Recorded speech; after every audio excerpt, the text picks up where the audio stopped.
welcome to Channel X TV. I'm delighted to be joined today by Francis, calling all the way from Africa. So welcome, Francis. How are you? Hi, Chris. Thanks for having me. Doing great. Pleasure to be on the show. And I'm indeed calling from Africa, so from Western Africa, Ivory Coast, more precisely. So really excited to speak to you because you're the CEO of what I think must be one of the biggest, if not the biggest, pan-African e-commerce marketplaces. Huge in Nigeria, but live across, is it 8 or 9 countries in Africa? Jumia, tell us about what you do. Yeah, sure. So I'm the CEO of Jumia. Jumia is the one dominant marketplace, e-commerce marketplace across Africa. So we've been operating across 9 countries. The company was founded about 15 years back in Nigeria. We have a couple of big countries such as Nigeria, Kenya, Egypt, Ivory Coast, and so on.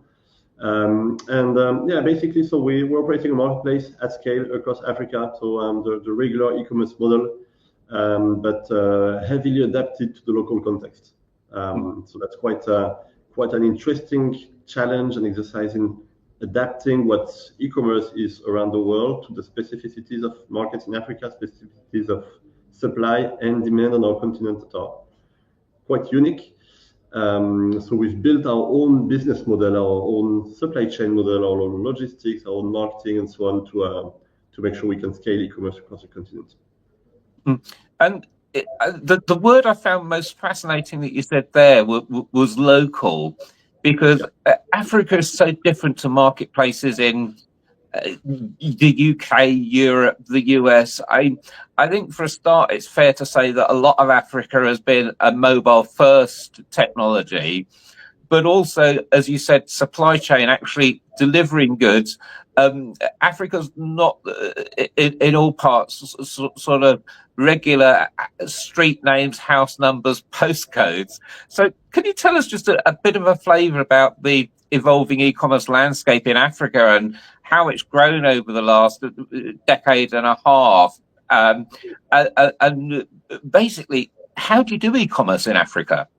Yeah, that's a simple question. So we're a marketplace. So just like any other marketplace on earth, we're somewhere between supply and demand, and we're trying to match them, right?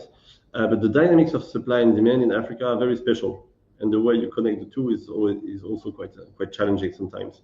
So supply in Africa is always kind of an issue. We're always short of goods, short of products compared to the demand we have. So that's a big piece of the issue that we have to solve.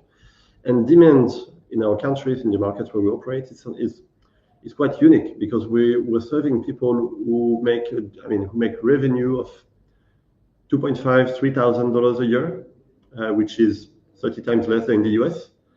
So you can imagine that the way consumer spend is not the same. The shopping habits are very different, and the kind of products you need to sell, the kind of services you need to deliver, all of that is completely different from e-commerce anywhere else on earth. Even if you compare with other emerging markets like Brazil, which is a big market for Mercado Libre, the GDP per capita is 10,000. And in some of the three and a third times as big as in Africa. Where I live here in Ivory Coast is 2.5, and it's a great market for us. So a very, very different consumer behavior. So from the outside, it looks like an e-commerce platform, right? Like anywhere on earth. But in practice, we've had to massively adapt it and tailor it to our local context and to the dynamics of supply and demand in Africa.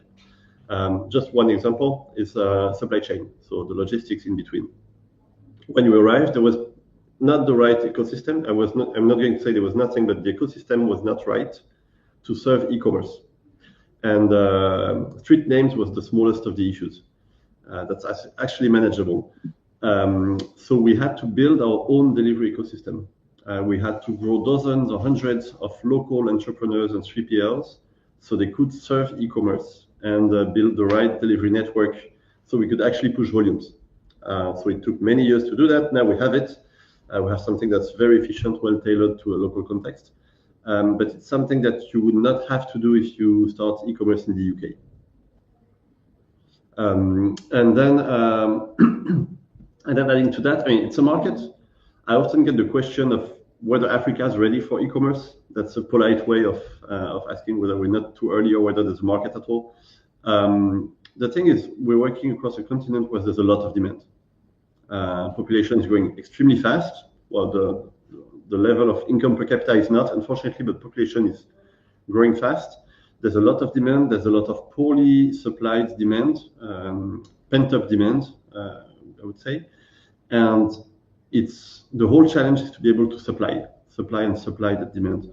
Supply with the right products, which is a big challenge because we're always short in key categories because of logistics issues to Africa, logistics issues within the countries and so on. And the logistics within the countries, so the supply distribution within countries has always been a challenge. So customers who live in the big cities, but in particular in the smaller cities, don't have a choice, don't have access to much products, don't have access to the best prices for sure. And we're actually able to solve that with e-commerce, which creates a huge opportunity for us. Yeah, and that's really interesting. I think especially it's easy in the UK to forget that if you're earning that little when you're making a purchase, you do want best value, but you also want to get the right product at the right time. Yes. And get it delivered. But what trends would you say are shaping the industry? Where do you see the biggest problems? Have you kind of solved the logistics problem yet? Is it the connectivity problem? Is it payments? What trends are actually shaping the industry today in 2025? I think you have a lot of challenges that are manageable, right? So the logistics challenge is manageable, and we've embedded that in our business model. The lack of addressing system is manageable. The need to do cash on delivery for most of our customers is manageable. All that is embedded in the fact in how we design our operations. The real structural challenges would be, on the one hand, the availability of supply. It's still a struggle to get enough goods, enough supply, enough products to be shipped to Africa and to be allocated to Africa by international brands, producers, Asian manufacturers, and so on. So that's the biggest, that's our main battle. And then you have the scale of demand, of course, right? Africa is a big continent, but it's more than 50 countries, and which is more than 50 small markets that do not, and you can very hardly trade across markets. So you have to, it's not like the Schengen area or the EU or the US or the Chinese market, right? You don't have like one big market. You have lots of small fragmented markets, and that structurally forces us to operate at country level. So it means instead of dealing with 1 billion consumers, we're dealing with 25 million consumers in Ivory Coast, 200 million consumers in Nigeria, 50 million in Kenya, and so on. And it forces us to design the business model in a way that can be profitable with that kind of scale of demand, right? And it's a few dozen million consumers per country with relatively low purchasing power, or extremely low actually. So it's a great challenge. That's also why we have very little competition online. It's a great challenge because it forces us to design a business model that's extremely lean, extremely light, so it can turn a profit on relatively small markets, but many markets. And then, of course, in the challenges we're facing, you have what comes with emerging markets. So currency volatility, external shocks, macro events, macroeconomics in general, and it's been a little tough over the past 3 years in emerging markets. As you know, it's getting a lot softer now, a lot better, stabilizing, but the past 3 years have been quite eventful. So something that you said a couple of times now, which is interesting, is the lack of product and the difficulty of getting supply. What type of products are the leading categories? Is it electronics? Is it fashion? Is it food and homewares? What are the products that there's real demand for in Jumia, but the supply is scarce? So I would say that's pretty much the same categories we're selling as in the UK, in the US, or in China, right? We're selling fashion, beauty, electronics, smartphones, home and living, appliances, and so on. So the basics of e-commerce, right? Nothing crazy. We exited the groceries and food segment because the economics was not right with the delivery costs that we have in our countries. But that's the same categories, the same core categories that any other broad e-commerce platform will have in the rest of the world. The only difference is the price point, of course. When we sell shoes, it's sneakers for $6. It's not a Nike for $50. When we sell a TV, it's a white label for maximum $90. So just very different price points and different specs, but the categories are the same. And then the supply availability is the big deal, right? If you open a marketplace in the UK or in China, you can work under the assumption that you'll have supply, especially if you're in China or in the US. I mean, your supply is readily available, it's quite transparent. These markets are quite mature in terms of retail. So you'll have enough to put on your platform, and then you'll have to compete on prices and to compete on stimulating demand, so to compete on marketing to get customers on board. In our countries, it's quite different. There's a lot of demand, poorly served, but it's always a struggle to get priority on supply that's coming to the country.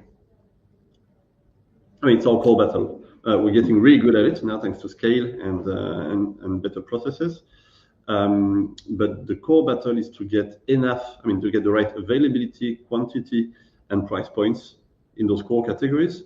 And then customers, I will not say come by themselves, but it makes customer acquisition a million times easier, and we don't have to spend much in marketing. So the battle is more on the supply side than on the demand side in our countries. So realistically then, brands or retailers that want to sell need to look at price point first rather than being brand or label led.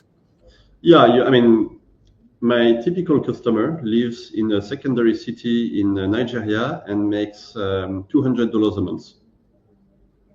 So imagine you make $200 a month. After housing, school for the kids, food and transportation, you may have $20, $30 left for something fun, like buying shoes, buying fresh clothing, or saving for a fridge or a TV. And so if you can have shoes for $7 on the market and Jumia can offer shoes for $6, then the $1 difference is very important, because that's a large part of your disposable income. So price point, affordability is absolutely critical. Availability and affordability. Yeah. A lot more than convenience, for example. If we were operating in Dubai or in Manhattan, convenience would be, of course, a lot more important. In our markets, customers will not be willing to pay much for convenience, but availability of products and affordability will be 90% of the challenge. And how do you see Jumia's role in driving digital retail growth on the continent? What do you see for the future? Our role is absolutely huge, right? We are the ones driving digital retail in most of in the 9 countries where we operate. In very few countries that we have strong competitors like Egypt, but in the other 8 countries, we are the ones driving formalized online retail, no question. So that's what we're doing. That's our job, and it's very easy for us to notice that e-commerce penetration in given countries mostly depends on the quality of our execution over the past 5 or 10 years. We see countries that are still quite, largely underpenetrated by e-commerce, like Nigeria or Kenya, or countries that are much more penetrated, like Ivory Coast. And the biggest difference has been how Jumia executed over the past 10 years. We're definitely spearheading the growth of e-commerce in the markets where we operate. It's an opportunity to be first, to establish the brand, to establish the logistics network, and build huge, quite significant barriers to entry. It's also a risk because, as the first mover, you end up spending a little more, and you can always be too early. I don't think we're too early, that's for sure. And it's a responsibility as well. It's a moral responsibility to the rest of the online industry in Africa. We need to make it. We need to do things really well. We need to be successful because it will have a very positive impact for the whole online startup scene in Africa. So I want to ask Francis before I let you go. We have a lot of brands and retailers here in the UK that are used to selling on Western marketplaces. eBay and Amazon are the big 2, but there's in the UK, Debenhams, B&Q, Tesco. There's so many marketplaces, but often they'll end up with stock which is kind of out of season, and they want to liquidate it. Should they think of putting that stock on Jumia? how can brands and retailers sell? And do they need to sort of operate in 9 different countries, or can they have one Jumia account to operate across the whole continent? So indeed, so that kind of product, that kind of offering is usually quite relevant for countries like liquidation from Europe. It does work because it's low prices for good quality. So we're happy to sell that. The challenge is to get the products to the market, right? We don't do imports as Jumia, so we're not an import company. So companies need to have a local representative, local importer, local distributor, local something to get the stock into the country. That's step one. When that's done, then it's fully our business. Once in the country, we do storage, we do distribution, payment. It's very easy for us to manage. But we get lots of requests from such brands. The challenge is always for them to have some foothold to be able to bring the goods into the country. And which is the best country for them to start importing to start with? And once it's in one country, can they then sell across other countries, or do they literally need to stock in all 9 territories that you operate? Yeah, so that's the challenge. We need stock in all 9 territories because, there's no customs union in Africa in practice. So you just don't cross the border without getting another 40% of tariffs and VAT, which makes it quite uncompetitive if you keep crossing new borders. So we need stock in each country. That's a big challenge, that's for sure. And the best countries to start with at Jumia would be countries like Kenya, Nigeria, the Ivory Coast, Ghana, that are very successful countries for us, with a very large demand, particularly, of course, in Nigeria. Challenging countries for retail brands, but we've been able to build a business model that actually works pretty well in that environment. So I think to sum it up then, there's 2 major challenges. One is price point and one is importing into country. But if a brand or retailer can solve both of those, a huge opportunity if they get their price point right, that there's demand across Africa for their products. Absolutely. We need more supply because we have too much demand. That's a good problem to solve. It's a very different problem to in the West, where you're often competing against 3, 4, 5 other retailers with very similar product. Absolutely. We're actually operating in one of the last markets that are actually growing in size and that are undersupplied.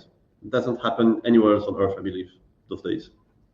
And I think that opportunity, lack of demand, lack of competition and growing, is a great place to stop. So Francis, I want to thank you so much for your time today. But for anyone that wants to get in touch and maybe launch in Africa, how do they get hold of you? How do they get hold of Jumia? Well, you go to any of Jumia's websites and you go to contact us, and that's fairly straightforward. You can also go to our investor website. People will reply. Fantastic. Francis, thank you so much for your time today. Thank you, Chris. My pleasure.